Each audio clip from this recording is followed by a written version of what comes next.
Welcome back to Broken Electronics. I'm Lee, and thank you so much for stopping by to spend a little time here today. Now, what I'm going to be focusing on today is the 2010 Mac Pro that basically started this channel as a tech channel. It went places I never dreamed it would go when I first started it out. And that machine is now my daily driver. The majority of computers that I just mess around with on this channel are far from mission critical computers. I suppose the exception to that would be the things that I have done to my mid 2015 MacBook Pro, 15-inch MacBook Pro. Other than that, the machines I'm messing with, if it went completely south, it wouldn't be a problem. That's no longer true with this Mac Pro. I need this machine. When I first set it up, again, at that time, not having any idea what I was going to be using the machine for, I set up a long-term archive storage drive. I took two drives, a new 8 terabyte mechanical hard drive, and an older 2 terabyte mechanical hard drive. And I put them together in a concatenated array, aka JBOD, for just a bunch of drives, if you're familiar with all the possibilities of arrays you can set up. And that's been fine. That array had a little over a terabyte of data on it at this point, and it's steadily added to all the time.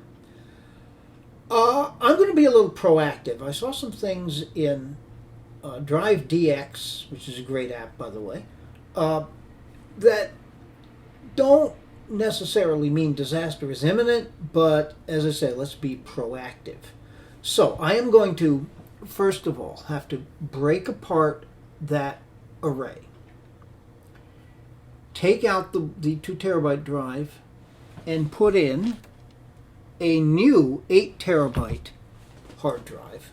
So we will now have a 16 terabyte archive storage drive.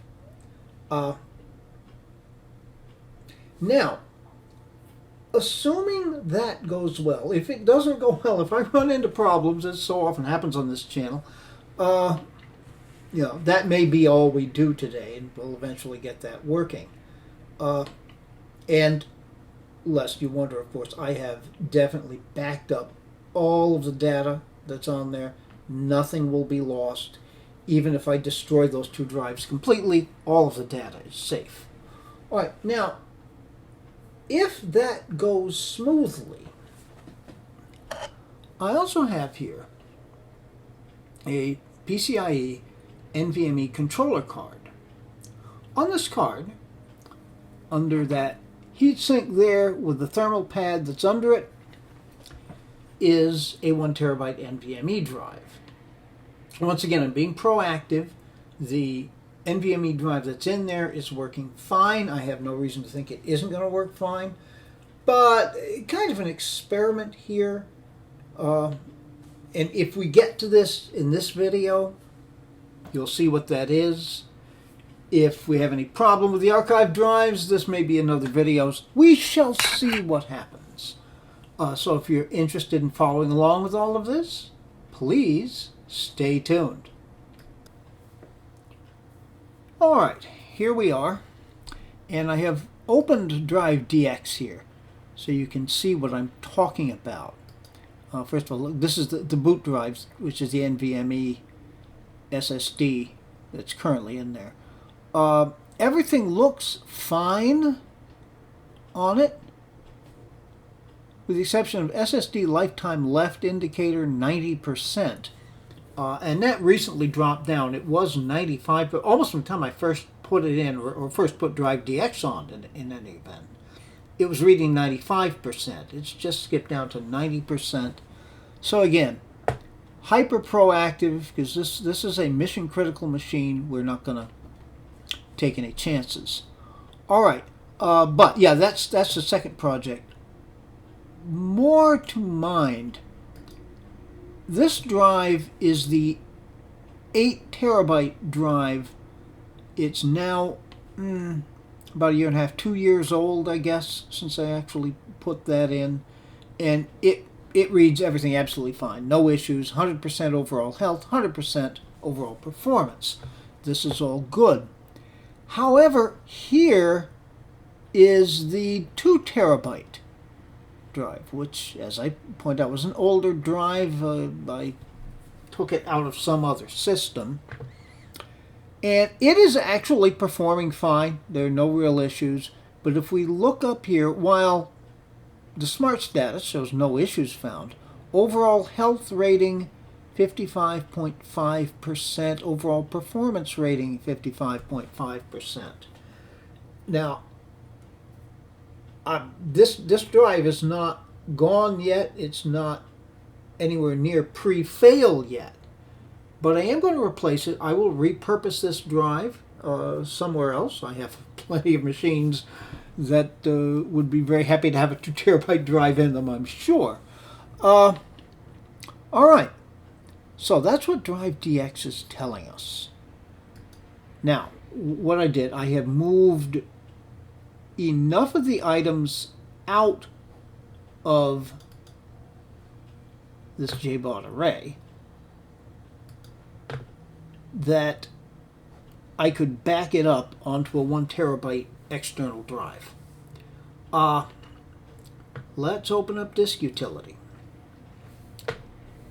I know a few iterations ago this could cause problems, so I have got everything amply backed up. Now, first thing, if you're doing this at home, first thing you've got to do is to make sure when you have Disk Utility open that the view option is not set here to show only volumes, because there it's showing storage HD as 1 volume, which is how the OS reads it. The SanDisk SSD is actually two 2 terabyte SanDisk SSDs in another concatenated RAID array.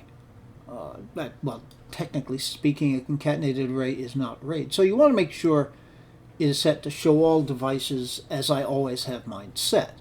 Now you can see the 2 individual parts of the RAID array. This is the 2 terabyte drive. This is the 8 terabyte drive. Now, what Apple tells us to do, to go here and select the actual array and delete RAID. And we shall see what happens. Remember, all of the data is backed up. Now, according to what Apple says in their support document, when you break a concatenated array, all of the data should go onto the first disk of the set. I'm not exactly sure which is the first disk. When you see the list here, it's got the 8 terabyte drive first, the 2 terabyte drive second. That would be wonderful. And here, though, it shows the 2 terabyte drive first and then the 8 terabyte drive. So who knows? But as I say, everything's backed up, so let's just delete RAID. Okay. Deleting the concatenated JBOD set storage HDD will attempt to preserve the data stored on it by resizing the volume to fit on the first member.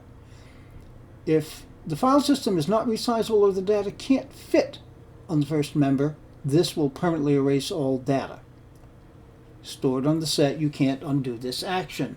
But that's okay, I have backup. So let's do it.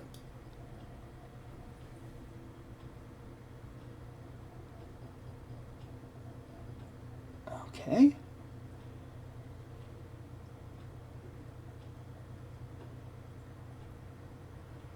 Huh.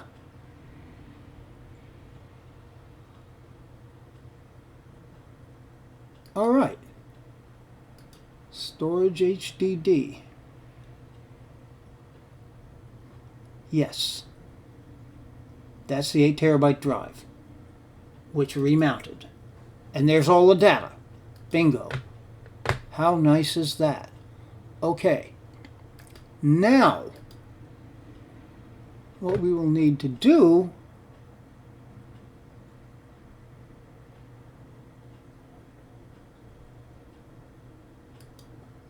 is initialize this disk. We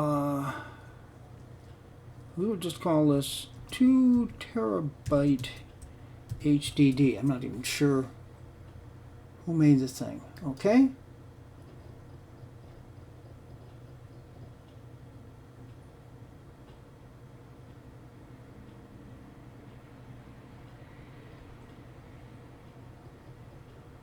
And it's mounted. Okay. Life is good. Now, the next step in all of this is going to be to shut the machine down, remove the 2 terabyte drive, insert the new 8 terabyte drive. Okay, this should work. That 8 terabyte drive is already formatted, so it should just appear on the desktop. Maybe I'll take the chance at this point of putting in that other NVMe drive. All right. Okay. Stay tuned. Okay, just so you can see what's been done so far. I took both of the hard drive sleds, with the hard drives in them, of course, out just to make it a little easier to work in here with the PCI E-lanes. That's the current boot drive to the NVMe. This is a USB 3 card. What I did was to remove a USB-C PCIe card, which never really worked right. Quite honestly, it delivered something pretty much like USB 3 speeds, so there was no real point. I may put it back in, I may not. What I've got is the new NVMe SSD in this slot right above the graphics card. The reason for putting it there really is that it should get a little more bandwidth. This is the current boot drive, and they're both going to be left in right now because obviously I've got to boot into something. And then pending how well that works, now as far as the hard drives, can't believe I just got that one in with one hand. That's the new 8 terabyte drive, and I think I'll do the other drive off camera, and then we'll boot this back up and see where we're at as far as forming the new concatenated array. Stay tuned. Okay, so to catch you up with what you missed, when I first booted this up, I was greeted with this disk unreadable by this computer, or the disk you have inserted is unreadable by this computer, with the offer to initialize it. That's the new drive on the NVMe controller, which would be here. It's on the PCI Express. Okay, it's got its 1 terabyte capacity. So we're going to call this, I don't know actually if that's pronounced Timatech or Timetech. All right, we're going to make it APFS. All right, and that should pop up momentarily. And there it is. Okay, and yeah, but it's strange. I will eventually put a custom icon on that. The PCI Express drives do register as external drives according to the operating system. Not that that makes a whole lot of difference. All right, now we have 2 hard drives here, storage HDD, which is a Seagate hard drive, and the new Seagate HDD, both 8 terabytes. So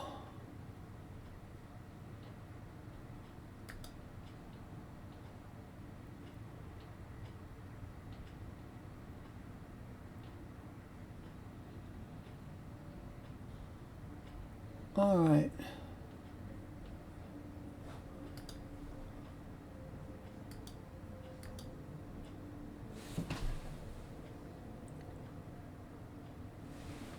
Yeah, somewhere in here. Yeah, the RAID is... Oh, because I guess I have to select a drive. Oh, I know why. I didn't accept done. And now we get the RAID assistant. Oh, jeez. All right. Concatenated. JBOD. Next.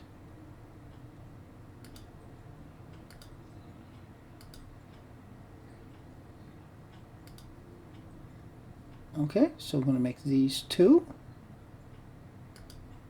Next. We'll leave it macOS Extended Journal. All right. Type JBOD 15.99. And we'll go back to calling it Storage HDD. All right. RAID set will erase all data on the disks. Okay, so just as well that we have backed everything up, isn't it? And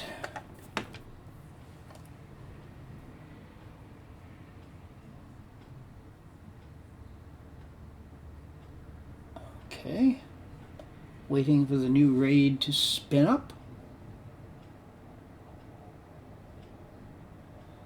Mounting the disk. And there it is.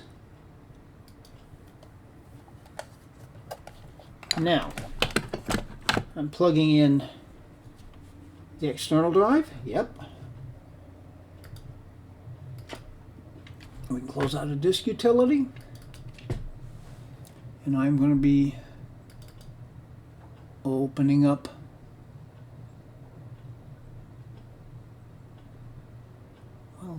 get it up here, Carbon Copy Cloner.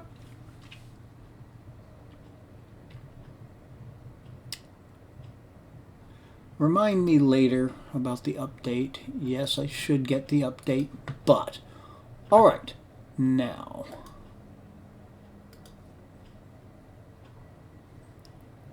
Okay, so selecting the source is going to be the crucial 1 terabyte SSD. It's an external SSD. It's in an OWC enclosure.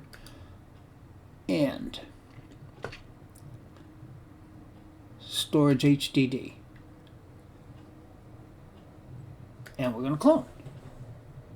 Run now. Okay, this is going to take forever. Okay, so I may...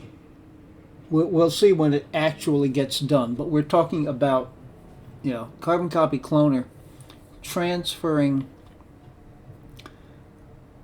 just about a terabyte of data. All right, so I'm going to wait through that because I kind of have to. You don't. Well, hallelujah.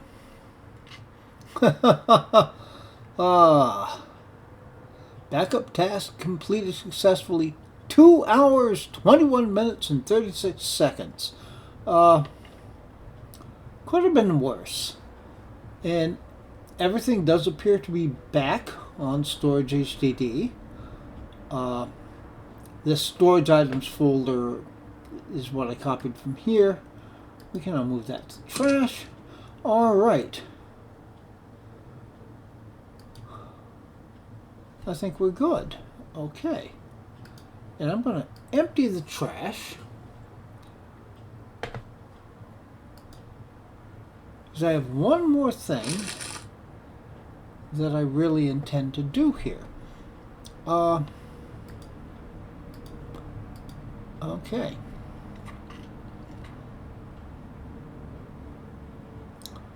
Crucial SSD to... If anybody can tell me, is that Time Tech or whatever? Okay, so I'm going to clone this operating system from the current boot drive to this new one. And we'll see how long that takes. Stay tuned. Well, okay, it's complete. Interesting, an entire operating system disk cloned in 16 minutes and 46 seconds, and that backup drive was close to 2.5 hours. DriveDX keeps popping up. Alright. I think we can quit out carbon copy cloner. And really the one thing that remains to be done would be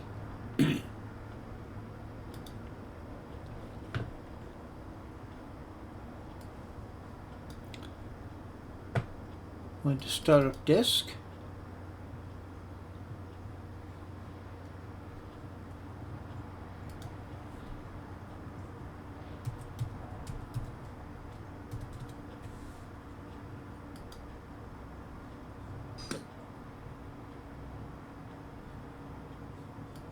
And then booting into the installation on the new drive. Now, I'm not going to do that right this second. I need to end this and save the video clip, but it's worth taking a look. Stay tuned. Well, okay, here we are.